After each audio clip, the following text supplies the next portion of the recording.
ನಾವು ಗೆಲ್ಲಿಕ್ಕೆ ಸಾಧ್ಯ ಆಯಿತು. ಕುಮಾರಣ್ಣವರು ಬಹುಶಃ ಮಾತನಾಡಬೇಕಾದ್ರೆ ಹೇಳ್ತಾರೆ, ಮಾಲೂರಿನ ರಾಮೇಗೌಡರು ಕೂಡ ನಾನು ನೆನೆಸ್ಕೊಳ್ಬೇಕಾಗ್ತದೆ.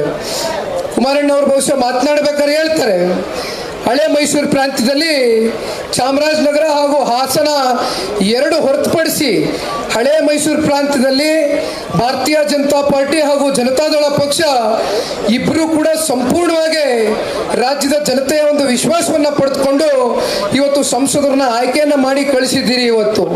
ಹಾಗಾಗಿ ಮುಂದಿನ ದಿನಗಳಲ್ಲಿ ನಾನು ಒಂದು ತಿಳಿಸ್ಲಿಕ್ಕೆ ಬಯಸ್ತೇನೆ. ದಟ್ಟಣ್ಣವರು ಕೂತಿದ್ದಾರೆ, ಕುಮಾರಸ್ವಾಮಿ ಅಣ್ಣ ಅವರು ಕೂತಿದ್ದಾರೆ. ಇಲ್ಲಿ ಹಾಸನ ಜಿಲ್ಲೆ ವಿಚಾರವಾಗಿ ಈಗ ಬಂದಿರತಕ್ಕಂಥ ಒಂದು ಫಲಿತಾಂಶ ಏನಿದೆ, ಇದು ಅತ್ಯಂತ ಅನಿರೀಕ್ಷಿತವಾದಂಥ ಒಂದು ಫಲಿತಾಂಶ.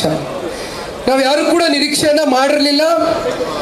ಒಂದು ನಾನು ಹೇಳಲಿಕ್ಕೆ ಬಯಸ್ತೇನೆ ತಮ್ಮ ಮಾಧ್ಯಮದ ಮೂಲಕ, ಹಾಸನ ಜಿಲ್ಲೆಯ ಎಲ್ಲ ನಿಷ್ಠಾವಂತ ಕಾರ್ಯಕರ್ತ ಬಂಧುಗಳೇ, ಮಾನ್ಯ ದೇವೇಗೌಡರು ಸಾಹೇಬ್ರ 64 ವರ್ಷದ ಸುದೀರ್ಘವಾದಂಥ ರಾಜಕಾರಣದ ಉದ್ದಗಲಕ್ಕೂ ಕೂಡ ಇವತ್ತು ದೇವೇಗೌಡರು ಸಾಹೇಬ್ರ ಒಂದು ಹೋರಾಟಕ್ಕೆ, ಜಿಲ್ಲೆಯ ನಾಯಕರ ಒಂದು ಹೋರಾಟಕ್ಕೆ ಇವತ್ತು ನೀವು ಜೊತೆಯಲ್ಲಿ ಹೆಗಲಿಗೆ ಹೆಗಲು ಕೊಟ್ಕೊಂಡು ಶ್ರಮಿಸಿದ್ದೀರಿ. ಒಂದು ಮಾತನ್ನ ಹೇಳ್ತೇನೆ, ದೇವೇಗೌಡರು ಸಾಹೇಬ್ರು ಕೂಡ ಚುನಾವಣೆಯಲ್ಲಿ ಸೋತಿದ್ದಾರೆ.